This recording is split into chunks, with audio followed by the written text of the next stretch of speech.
So I'm down here south of the Canadian border on a work visa.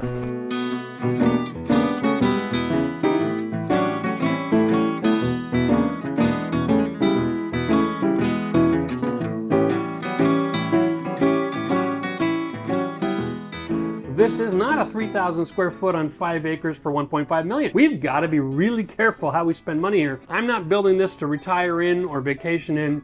I'm just doing this to share with you guys how you can have success and get another 30 to 50 years out of a temporary structure, which according to building code is what this is. The point is this: a good base with dry lumber lasts a long time. So a manufactured home in the south with air conditioning, everything's constantly drying to the inside.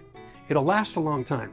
So let's not get too caught up in it's ugly, it's this, it's that. Let's just reinstate, using some common sense and as much care as we can, to get value for our dollar and deliver a superior product of what was here before. It means getting a new subfloor in this whole house, and we can update this place, put some new trims on, give it a good paint job, change out some windows, and make some adjustments to the outside that make this an absolutely amazing home.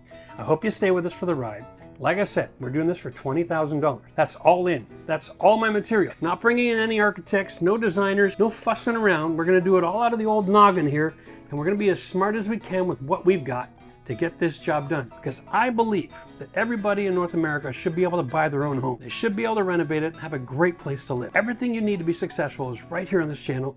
Make sure you subscribe, follow us on this journey, and change your family's future forever. Cheers till next time.